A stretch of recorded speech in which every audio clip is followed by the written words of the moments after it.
Live right now on 10 Tampa Bay, this former ballerina accused of murdering her husband in a Bradenton courtroom today as the so-called Black Swan trial gets underway.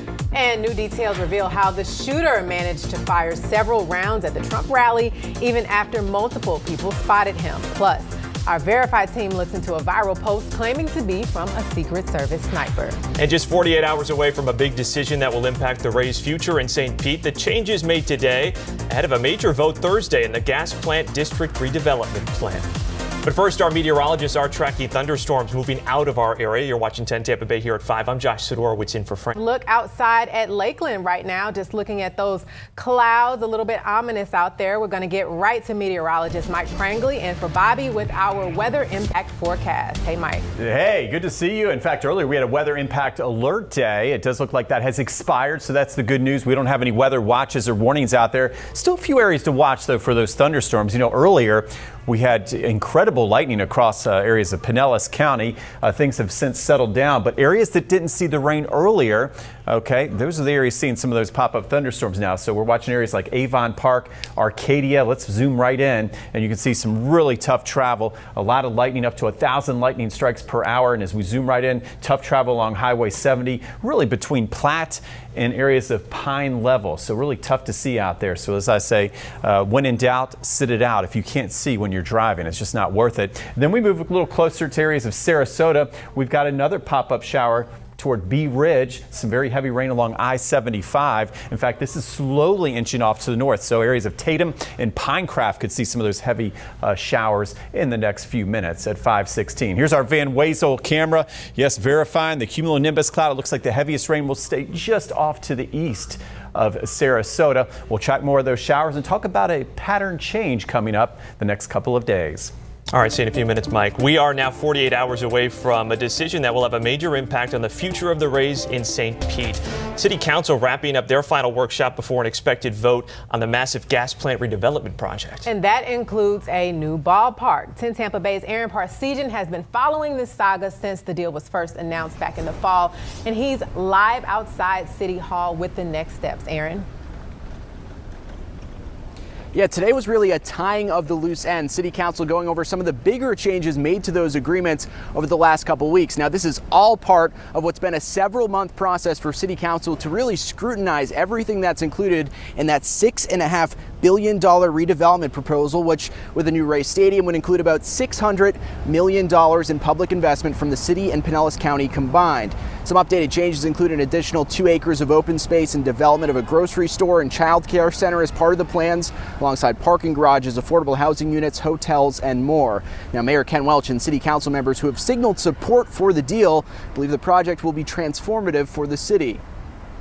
You look at what we currently have, we've got a stadium with 86 acres of parking lots around it, and it doesn't generate any sort of revenue to the city. Redeveloping that property, we're going to put all that property on the tax rolls.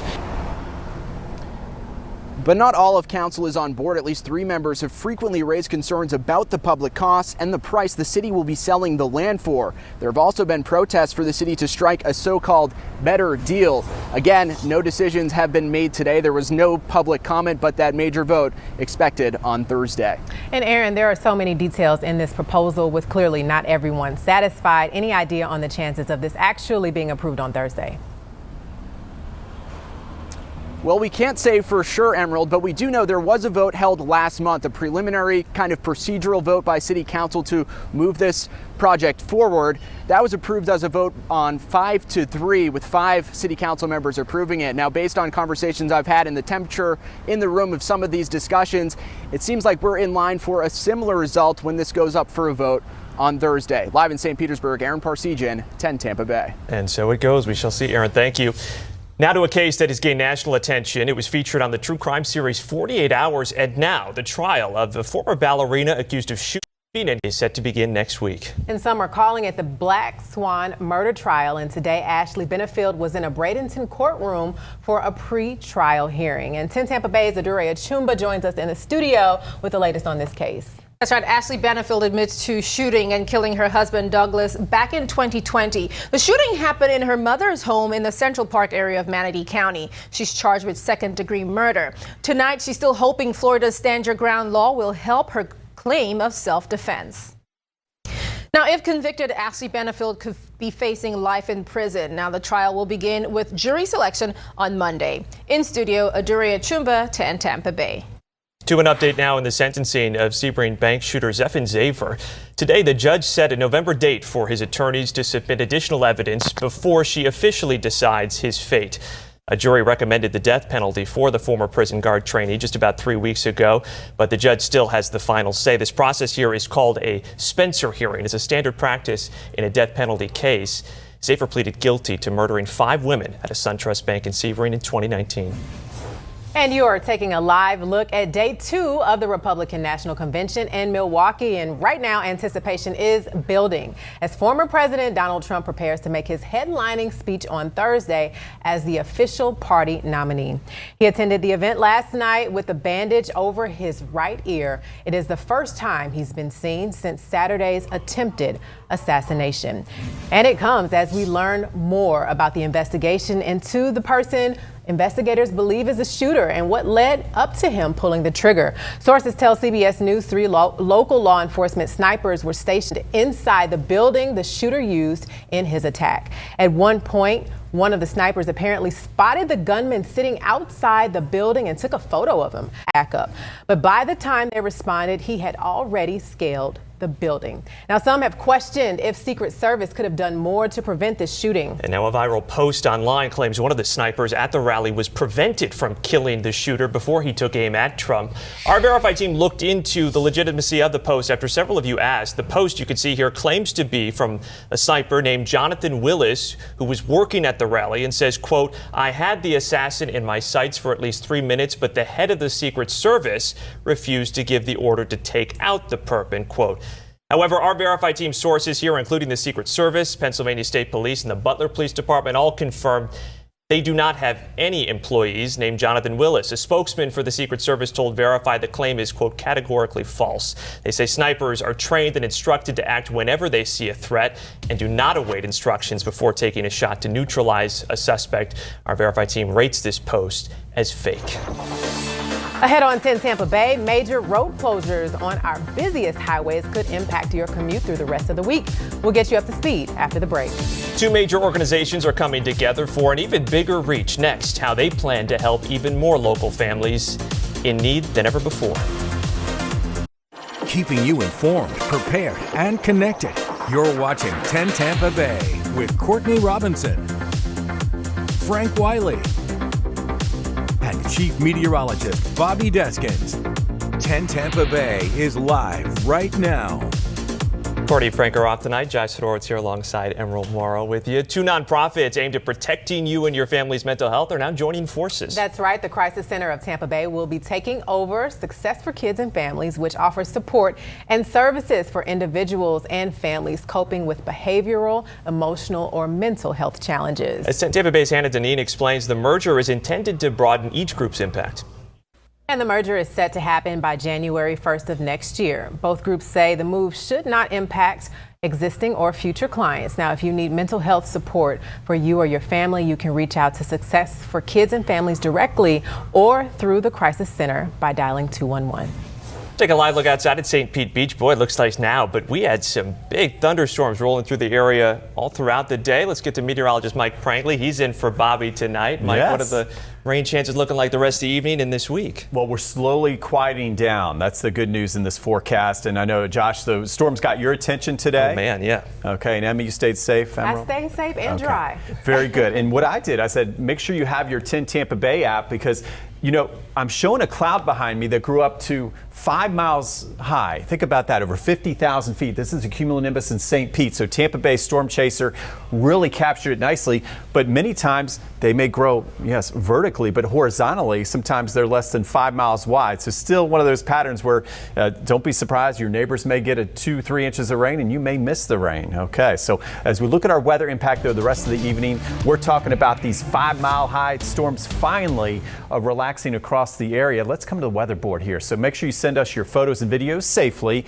I love hearing from you, including you in the show. And look at this. Tampa Bay Storm Chaser always does a great job there. Now, as we look at the 7-day forecast, what you need to know, Josh has plans this week, all right? You've got some big dinner plans. So things are going to settle down the next couple of nights. Okay, that's the key here. So we're really heading to the peak of our rainy season, but we will start to lower those rain chances both Wednesday and Thursday. A little drier out there. So when we say hit or miss storms, I was talking about more of a miss. All right. And then as we go into Friday, Saturday, Sunday, actually tracking a little tropical or an easterly wave that can increase the moisture. So especially late weekend into next week, upping that rain chance to 70%. But if you're looking for relief from the heat, it's going to come from the storms, right? We've got highs in the low to mid 90s until further ado. Okay. We take a look at the Van Wezel camera, and we were talking about these cumulonimbus clouds. Here's another one. So a great shot there near Sarasota. And what we're watching is that storm near Bee Ridge. If you're in Sarasota, I think it's going to be one of those things where, yes, if you're east of town, you'll get the heavy rain, but once you get to Sarasota, not much rain. And as we look at that storm tracker here, most of the heavy showers in Southgate. Another area to watch, okay, from Northport Hall to Pine Level, we're seeing some lightning, vigorous lightning, cloud to ground lightning. So when the thunder roars, head indoors. Northport, you will see these downpours as we head toward 537. As we expand the scope, though, we said it would quiet down for most of us, and it will. In fact, as we take a look at the big picture from Pinellas to Pasco in Hillsborough County, we've had our rain, but at one point, we had over 1,000 lightning strikes per hour. Pretty amazing. So all of that heating going to work in the atmosphere. In fact, verifying our nice evening out at the Ascent St. Pete camera, you can see a beautiful look there. And there's the Trop. Oh yes, looking nice. And we'll have some beautiful sunsets to enjoy out there. So take a picture for us, send it in, but it's still going to be hot. All right, we're warming back up to 88. Feels like 98 when you factor in that dew point. As far as the feels like temperature, yes, not just 98 in St. Pete, but notice 101 in Sarasota. Areas that haven't seen the heavier rain you can make out here, but areas that did see the rain, we said the only way to cool off is getting under one of those showers. And just look at that, Zephyr Hills, thank goodness, right? Feeling like 78 right now. Our forecast planner the next 12 hours. Okay, nice night. We're saying we're going to have a nice sunset. Notice very low rain chances. Temperatures holding right around 80 degrees to the upper 70s. So looking nice, some great stargazing weather. Next couple of days, we said there would be a change. So here it comes. So Wednesday, Thursday, I've got more heat than storms tomorrow with that high of 93, and I've lowered the rain chance. But notice, not a total miss on the rain. We'll still have a couple spots to watch. And then on Thursday, okay, could be our driest day of the week and maybe a heat advisory. Whenever you're seeing those feels like temperatures of 105, dangerous heat, even by Tampa standards. So we're going to have to slow it down with that high of 94 degrees. One more look at that 7-day forecast. Here it is. Plenty of heat. Little break from the storms the next couple of days, and then getting ready for an outstanding weekend. But make sure you have your 10 Tampa Bay app as those storms increase, especially by late Sunday. All right. Thank you, Mike. Need some quick cash? Well, you could be one of millions in the state with unclaimed property. How to check coming up at 5:30. And coming up next, inching closer to the Summer Olympics. But will the water be clean enough to swim in? How officials are testing the famed Paris River and whether locals believe it can actually be done. Hi, I'm Sarah Rosario. Construction may slow you down through portions of the Tampa Bay area this week. Let's bring you up to speed. Heads up for my drivers through Hillsborough County. Starting tonight, this area, the travel lanes along Dr. Martin Luther King Jr. Boulevard will be closing at I-75 between Falkenberg Road and Williams Road. Follow those detour signs, letting drivers get around the area using US 301, I-4, and Mango Road. This closure is in place between the hours again of 10 p.m. and 5 a.m., all part of I-75 ramp configuration interchange modification from Dr. MLK Jr. Boulevard all the way up to I-4 in Hillsborough County. Work will continue through this area until 2025 during the summer. And for my drivers in eastern Hernando County, take a look at this. State Road 50 now closed at the railroad tracks east of US 301. Crews are working on the State Road 50 bridge project over the tracks. Closure is expected to be in place for at least the next 2 weeks, weather permitting. Traffic is going to be detouring around this road work. Give yourself some extra time using 301. It is a pretty big detour. And lastly, for my drivers through portions of Pinellas County, crews are going to be continuing concrete repair work here near the northbound I-275 entrance ramp from westbound 22nd Avenue. It's going to be closing nightly this week. Follow detours through 31st Street South, 15th Avenue South, and 28th Street South. Wake up with us starting tomorrow morning at 5 a.m. We'll be keeping you informed on all traffic delays and hopefully make your morning drive a little smoother. I'm Sarah Rosario. That's your up to speed traffic. 10 Tampa Bay is sponsored by Integrity Home Solutions, where details matter. Here's the thing about morning. They can take a turn fast. We are tracking several crashes that could impact your morning drive. That's why it's so important to watch 10 Tampa Bay. We've got a mess on the roads. Let me tell you ways you can get around it. Start your mornings informed, prepared, and connected. Weekdays starting at 4:30. Dodging mosquitoes while enjoying the summer sun. It's a pest. Sometimes they seem impossible to escape. Or are you actually attracting them? Clothes, blood type, even sweat. I'll verify if your style is turning you into a buggy bullseye. Tomorrow morning on 10 Tampa Bay. 10 Tampa Bay is sponsored by Morgan & Morgan, America's largest injury law firm. Well, we are only 10 days out from the start of the Summer Olympics in Paris, and right now crews are putting the final touches on venues in the heart of the city. But there's one spot that is raising some concern. Yeah, still a lot of people are willing to compete in it. Just last month, water sample tests revealed dangerous levels of E. coli bacteria from human waste. French officials have spent $1.5 billion on cleanup, and they say at this moment, it's clean enough for the events planned in the water. Not everyone is convinced. If this is the results they're getting, that's great.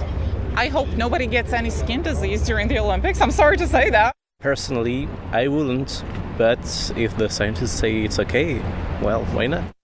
We definitely have questions, No, as clean Josh enough is said. enough, yeah. We both agree that we wouldn't be getting in. No. Not at all. I wouldn't have made it to the Olympics to begin with, yeah. So far, 8.6 million tickets have been sold for these Olympics, which organizers say is more than any previous games in history. And we do have some local athletes going for the gold this evening. Meet one track star representing the Bay Area in the Paris Games. That's coming up in our next half hour. So proudly we hail. A rendition of the national anthem drawing major criticism online. Tonight, what the voice behind the performance now has to say. Mornings on 10 Tampa Bay Are all about news, weather, and traffic. This is going to be impacting you all throughout the morning commute. That's why it's so important to watch 10 Tampa Bay. Flooding is a major problem for today. Start your mornings informed, prepared, and connected. Weekdays starting at 4:30. New allegations of abuse against a local police department. Tonight, we show you the shocking new video and what community leaders are doing to hold who they say are responsible accountable. And filling the need one school at a time. Tonight, the newest school opening in the Bay Area and why its location could make a significant impact to the community. But first, Republicans say they feel more united than ever behind former President Trump. Good to have you with us here at 5:30. I'm Josh Sidorowitz. And I'm Emerald Morrow. Courtney and Frank are off tonight. The declarations of unity come as the second day of the Republican National Convention is well underway. You're taking a live look right now out at the Convention Center in Milwaukee. And today's theme is Make America Safe Again, with a focus on immigration. Natalie Brand has what you can expect to hear tonight from the surprising list of speakers. Trump campaign announced the former president and his running mate J.D. Vance will hold their first joint rally together Saturday evening in the battleground state of Michigan. On the other side of the aisle right now, President Biden is speaking at the NAACP convention. It is his first time on the campaign trail since the assassination attempt on former President Donald Trump. President Biden continues to call for unity, but says he's also drawing a contrast between his policies and Trump's. Tonight, another allegation of police brutality being leveled against Lakeland officers. 10 Tampa Bay obtained police body cam video of the incident, which happened in February of this year. 10 Tampa Bay's Eric Glasser has the images, the timeline, and the reaction from leaders in the community who say they are organizing legal action now against the department. And according to the police affidavit, Adams was charged with trespassing on school grounds, drug possession, assault on a law enforcement officer, and resisting an officer without violence. We'll take a look here. Students in Hillsborough County now have a new school to go to starting next month. Today, city leaders cut the ribbon on the Kenneth E. Aden pre-kindergarten through 8th grade magnet school. The new facility, it's right off West Bayville Avenue in South Tampa. The school, it has room for more than 1,800 kids, 120 faculty members. The curriculum has what's called an Ivy focus, which means kids will have project-based learning. Overcrowding has caused a critical need for schools in Hillsborough County, especially in South Tampa. The county recently shut down 5 schools as part of a restructuring plan. This helps so we've got a lot of overcrowded schools within South Tampa. This is a magnet option, so there's no attendance area boundary. However, what we see typically is that people like to go to school within their areas. The school also has an international studies focus with plans to become an international baccalaureate candidate school in the future. Most of us could use a little extra cash, and the state of Florida might owe you some money. New data found the state returned more than $2.5 billion in unclaimed property to people over the past 7 years. Now, just last month, the state gave back $26 million. While there are tangible items like coins, jewelry, and silver, the state also keeps track of unclaimed bank accounts, stock dividends, and utility or rent deposits. State officials say 1 in 5 Floridians has some type of unclaimed property. There's just money waiting to be claimed. And just because you check it today, I would check it a month from now, because we're constantly every single day updating that database with new accounts. All right. Well, you can check if you have a claim at the state.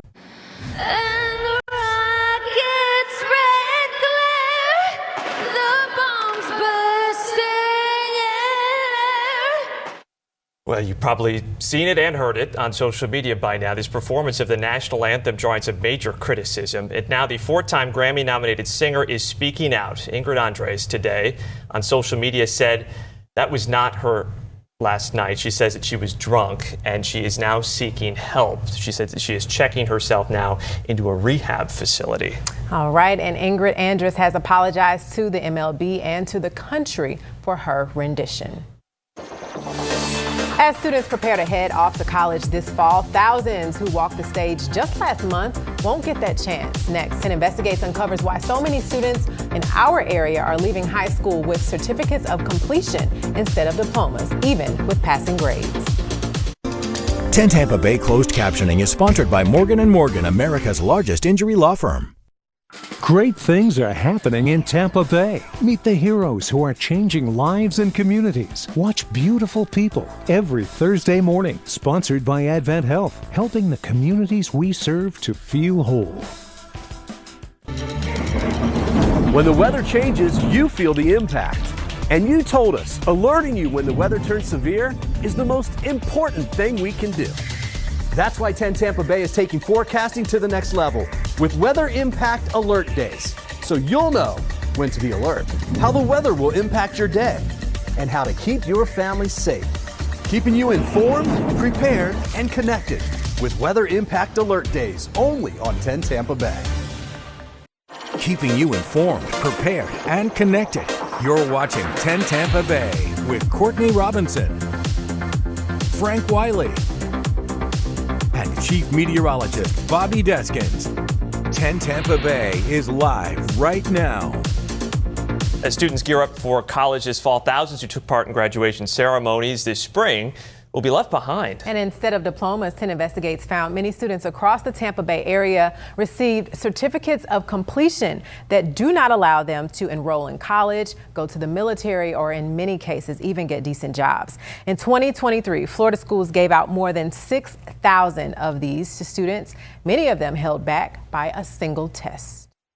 And according to the National Center for Fair and Open Testing, Florida is one of just 9 states in the entire country that required so-called exit exams from high school students. All right, Emerald, let's bring in a rainy season really living up to its name this afternoon, depending where you were at. Right, Josh, you know all about the rainy season, but there's another kind of season that we're going to learn about tonight called Sal season. So, Josh, meet Sal. Who's Sal? Oh, you don't know Sal? I don't know Sal. The Saharan air layer. There's an actual season that peaks in July. So we've been talking about Saharan dust for weeks as a weather team, but notice July 22nd on our graph. And if you notice, it corresponds to kind of a little lull in the season. So, late June, early July, we start to see the numbers come up a bit, then they go back down. There's a reason, but here's the problem.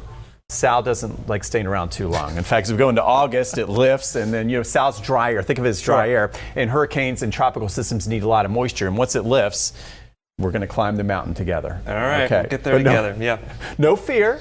Nothing right now to worry about. No, we'll keep you informed, prepared, connected, and calm is what we do in the Weather Center. And I know a lot of folks are worried. We hear these numbers. It seems like, when you hear the big numbers, it can be scary, but that's not what we're about here. We're about location, keeping you calm. And at this point, it's all about just taking a day at a time. And we got this together. We got your back. We take a look at our big picture, and I like to see this. And so do you. No development expected in the next 7 days, thanks to our friend Sal. What's interesting is we do have plenty of activity along the intertropical convergence zone. You can still really see it lighting up there from areas of the east to the west across the Atlantic. So you see how the winds are going to rain next week. But with so much Saharan dust around, I don't expect any development. Let's take a look at what's going on meteorologically. This is exciting, especially for me. We got high pressure ridge. There's a Bermuda high, not going anywhere anytime soon. That's why we're so tropical. That's why we're at the peak of our rainy season here over the next few weeks. Now, as you look at the little pockets, there's the pockets of dry air I was talking about. Look to the south, though. There it is, the little dashed line. That's our easterly wave. And notice there's deeper green around it, so a little bit more moisture. So as we head into late weekend and next week, we'll start to see an increase in some moisture. But at this point, no development expected. And yes, we'll take the rain for the lawns and save on the water bills. We take a look at the big picture across the country again. We're watching a classic summer pattern. Next 7 days, okay, so we may get a little bit of a break in the widespread storms like we saw today, okay? So we had some pretty intense lightning for many of us around the area today. Tomorrow, more of your typical day. We average about 40% coverage of storms this time of year, and that's where we are at tomorrow. So that's a downtick in the storms. And then Thursday, our driest day of the week. And what I'm concerned about is we may have a heat advisory. Okay, 94 feeling like 105 to 110. And then through the weekend, notice we talked about that easterly wave could increase our rain chances late Sunday into Monday at 70%. So alive, look around good. Lakeland, you're in the clear. Those storms are now clearing the area and moving off to the north and northeast. But here's why today wasn't a typical storm day. Look at these rainfall amounts. My goodness, Inverness, Spring Hill, over 2 inches. Pinellas Park, 2 inches. And, we don't issue warnings for lightning, but if we did, today would be one of those days. We had over 1,000 to 1,500 lightning strikes per hour at one point. One area to watch this evening, Van Wezel camera. We're looking out towards Sarasota, and it does look like the showers starting to dry up and dwindle, staying off to your east. And another area to watch for some lightning over the next hour would be Northport along I-75. But one of those nights where you could see one side of the city, Northport, get the rain, and the other part of the area miss out. Big picture, again, showing a much quieter evening for the Janet Jackson concert. So if you're heading to the Mid-Florida Credit Union Amphitheater, looking wonderful. And then the rest of the week, we'll track some storms from time to time, especially as we head into later in the weekend.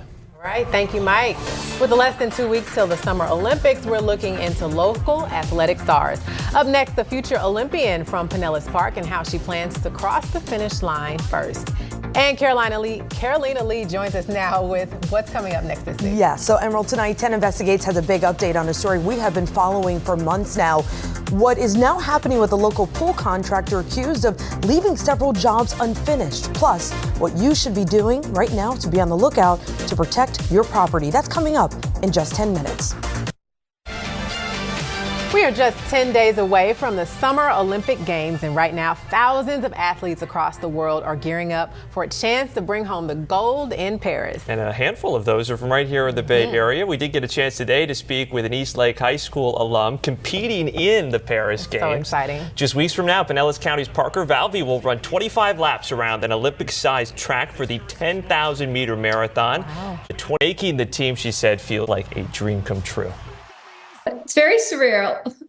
It was a little bit of a waiting game, but I kind of knew in the back of my head that I had made it. And at the end, I made it on 2 teams, which is incredible to say. Never would have expected that. Talk about achievements here. She is a 6-time NCAA champion and the current NCAA record holder in 3 categories. So exciting. We'll be cheering her on. Well, there are plenty of local athletes to cheer for at the 2024 Paris Olympics, and you can find area what leaders are doing today ahead of that big vote.